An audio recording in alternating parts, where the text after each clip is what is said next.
اور مجھ سے ڈرتے بھی رہنا ہے، ٹھیک ہے؟ تو اللہ تعالیٰ نے ان کو کہا کہ تم نے مجھ سے ڈرتے رہنا ہے، مجھے سے ہی ڈرتے رہنا ہے، اور میرا ہی ڈر تمہارے اندر ہونا چاہیے۔ تو یہاں پر اب جو ہے وہ یہ صرف احکامات جو ہے وہ بنی اسرائیل کے لیے نہیں تھے، ٹھیک ہے؟ ہم سمجھتے ہیں کہ جہاں پر کہیں منافقین کی بات ہو رہی ہے تو یہ حکم منافقین کے لیے تھا، کفار کی بات ہو رہی ہے تو یہ کفار کے لیے تھا، بنی اسرائیل کی بات ہو رہی ہے تو بنی اسرائیل کے لیے تھا، میرے لیے تو کوئی اس میں حکم نہیں ہے کیونکہ یہاں پہ تو بات ہی بنی اسرائیل کی ہے۔ تو قرآن کی ہر آیت میرے لیے اتری ہے، اور اس میں میرے لیے عمل کی بات ہے کہ میں نے اس کی ہر آیت پر عمل کرنا ہے، اور خواہ وہ اس میں خطاب بنی اسرائیل سے کیا جا رہا ہو۔ تو اللہ تعالیٰ نے بھی ہم سے کچھ عہد کیے ہیں، اللہ تعالیٰ نے بھی ہم پر بہت ساری نعمتیں کی ہیں، اور پھر اللہ تعالیٰ کہتے ہیں کہ تم نے میرے عہد کو پورا کرنا ہے، یعنی احکامات کی پابندی کرنی ہے، اور مجھ سے ہر وقت تم نے ڈرتے رہنا ہے۔ اور یہ اللہ کا ڈر ہی ہے جو انسان کو اللہ کے عہد پر قائم رکھتا ہے، اللہ کے احکامات پر جو ہے وہ عمل کرنے کی توفیق دیتا ہے۔ اگر اللہ کا ڈر نہ ہو تو انسان اللہ کی نعمتوں پر شکر ادا نہیں کر سکتا، ٹھیک ہے؟ اللہ کا ڈر نہ ہو تو اللہ کے جو عہدوں کی پاسداری ہے وہ نہیں انسان کر سکتا۔ تو اللہ کا ڈر ہی ہے جو انسان کو گناہوں سے بچا کے رکھتا ہے۔ تو یا فرحبون، بس مجھے سے ڈرنا ہے، وآمنو اور ایمان لاؤ، بما ساتھ اس کے انزل تو نازل کیا میں نے، مصدقن تصدیق کرنے والا ہے، لما اس کے لیے جو معکم تمہارے پاس ہے، جو تمہارے پاس ہے، ولا تکونو اور نہ تم ہو جانا، اولا کافرین انکاری، بھی ساتھ اس کے، ولا تشترو اور نہ تم بیچو، بھی آیاتی میری آیات کو، سمنن قلیلا، سمنن قیمت، قلیلا تھوڑی، وَإِيَّایَ اور صرف مجھے سے، فَاتَّقُونْ پس ڈرو مجھ سے۔ تو یہاں پر اللہ تعالیٰ کہہ رہے ہیں وَآمِنُوا، اور پھر اللہ ایک اگلا حکم دے رہے ہیں کہ تم نے میرے پر ایمان لے کر آنا ہے جو میں نے تم پر نازل کیا، مصدقاً وہ کتاب ایسی ہے جو تصدیق کرتی ہے اس کے لیے جو تمہارے پاس ہے، یعنی قرآن ایک ایسی کتاب ہے، یہاں پر انزلت نازل کیا میں نے، نازل کون سی کتاب کی؟ قرآن۔ اور قرآن ہی ایک ایسی کتاب ہے جو پچھلی تمام الہامی کتابوں کی تصدیق کرتی ہے۔ تو لما معکم جو تمہارے پاس ہے، یعنی جو یہود کے پاس جو کتاب تھی تورات، اس کی وہ تصدیق کرتی ہے۔ ولا تکونوا اول کافر بھی، اور نہ تم ہو جاؤ سب سے پہلے کافر یا انکاری اس کے، ولا تشترو اور نہ تم لو میری آیات کو بدلے، سامنن قلیلا تھوڑی قیمت، وَإِيَّایَ فَاتَّقُونْ اور مجھ سے ہی ڈرو۔ تو یہاں پر اللہ تعالیٰ نے جو ہے وہ اللہ تعالیٰ کہہ رہے ہیں کہ اس کتاب پر ایمان لے کر آؤ جو میں نے نازل کی تمہاری طرف، یعنی قرآن۔ یہ کتاب ایک ایسی کتاب ہے، اس کتاب کی تصدیق کرتی ہے جو تمہارے پاس ہے، لہٰذا اس کے سب سے پہلے منکر تم نہ بنو، یعنی اس کتاب کے سب سے پہلے یہ منکر تم نہ بنو، یعنی یہود کو خطاب ہے کہ تم سب سے پہلے انکار کرنے والے تم ہو۔ ہم کہتے ہیں نا کہ سب سے پہلے یہ کام میں نے کیا ہے، یا سب سے پہلے جو ہے وہ کلاس میں نے ٹیچر کو چیک کروایا کام، تو اس بچے کو بہت زیادہ خوشی ہوتی ہے۔ تو اگر کوئی گناہ کا کام سب سے پہلے کرے اور سب سے پہلے اللہ کے حکم کا انکار کرنے والا ہو تو وہ بدقسمت انسان ہوتا ہے، اور نہ ہی میری آیات کو تم تھوڑی قیمت میں بیچ ڈالو۔ تو یہاں پر جو ہے وہ عقائد، اخبار انبیاء اور احوال آخرت تمام الہامی کتابوں میں تقریباً ایک ہی جیسے تھے۔ تو یعنی عقیدوں کی بات انبیاء کا اور آخرت کا ذکر جو تھا وہ تمام پچھلی جو کتابیں تھی اس میں ایک ہی جیسا ذکر تھا۔ فرق ہوتا تھا تو صرف جو ہے وہ بعض احکامات کا ہوتا تھا، اور وہ بھی جو ہے وہ احوال کے تقاضوں کے مطابق ہوتا تھا۔ تو قرآن جب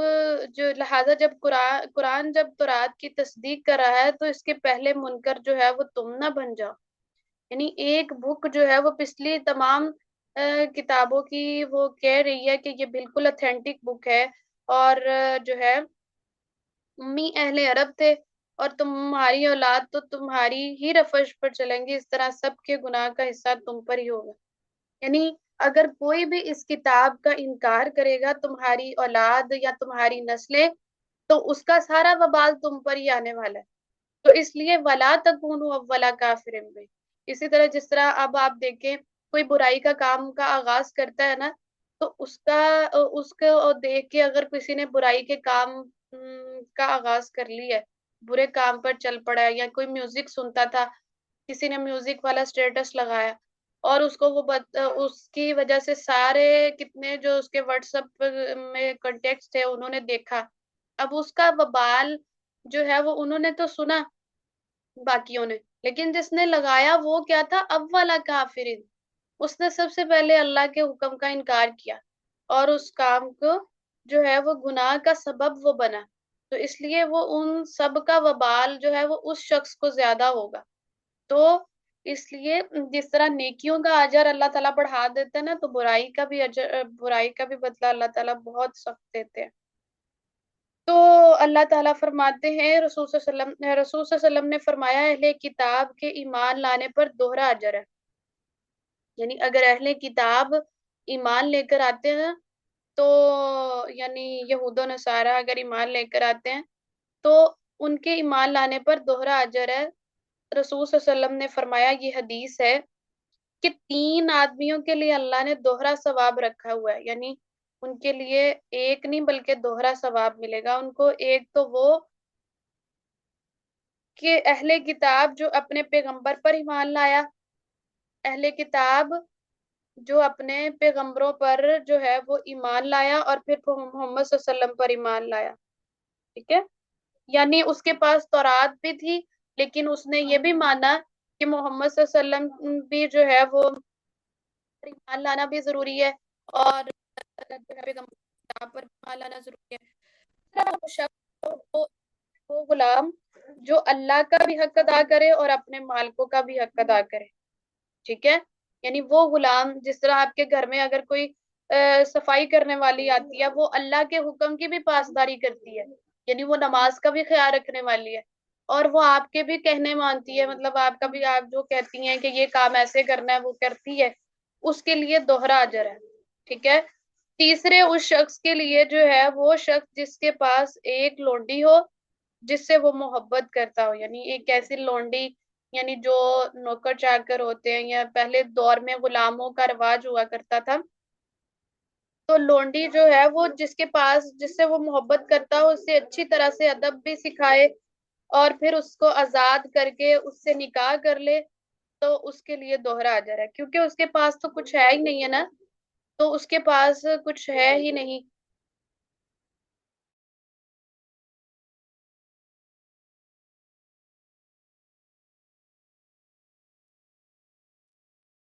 جی، ہم بات کر رہے تھے کہ 3 لوگوں کا اجر جو ہے وہ دوہرا ہوتا ہے، اہل کتاب جو اللہ پر، جو تورات پر بھی ایمان رکھتے ہیں، پیغمبر پر ایمان رکھتے ہیں، محمد صلی اللہ علیہ وسلم پر بھی ایمان رکھتے ہیں، اور دوسرا وہ غلام جو اللہ کا بھی حق ادا کرتے ہیں اور اپنے مالک کا بھی حق ادا کرتے ہیں، ٹھیک ہے، اور تیسرا وہ شخص جس نے ایک لونڈی رکھی ہو اور وہ اس سے محبت کرتا ہو، اور اسے اچھی طرح سے آداب بھی سکھائے، کیونکہ اس کو تو کسی چیز کا علم نہیں ہوتا، وہ، اور پھر اس کو آزاد کر دے، اس کے پاس کوئی روپیہ پیسہ نہیں ہے کیونکہ وہ لونڈی ہے، اور پھر اس سے نکاح کر لے، تو اس کے لیے بھی دوہرا اجر ہے۔ تو عمر جو شعبی نے صالحہ سے کہا کہ ہم نے یہ حدیث تمہیں مفت میں بتا دی ہے، جبکہ لوگ اس سے کم درجہ کی حدیث کے لیے مدینہ میں جایا کرتے تھے۔ تو اس سے پتہ چلتا ہے کہ آمنو، ایمان لے کر آؤ، اہل کتاب اگر ہم اللہ کی کتابوں پر ایمان رکھتے ہیں جو اللہ نے نازل کیا ہے، تو اس کے لیے دوہرا اجر ہے، تو یہ کتاب پچھلی کتابوں کی بھی تصدیق کرتی ہے۔ تو اللہ تعالیٰ کہہ رہے ہیں کہ وَلَا تَكُونُوا أَوَّلَ كَافِرٍ بِهِ، تم اس کتاب کا انکار کرنے کے پہلے انکاری نہ بن جانا، وَلَا تَشْتَرُوا بِآيَاتِ ثَمَنًا قَلِيلًا، اور میری آیات کو تھوڑی قیمت میں آگے نہ بیچو۔ مطلب کیا کیا کرتے تھے، یہ آیات کو بیچنے سے مراد یہ ہے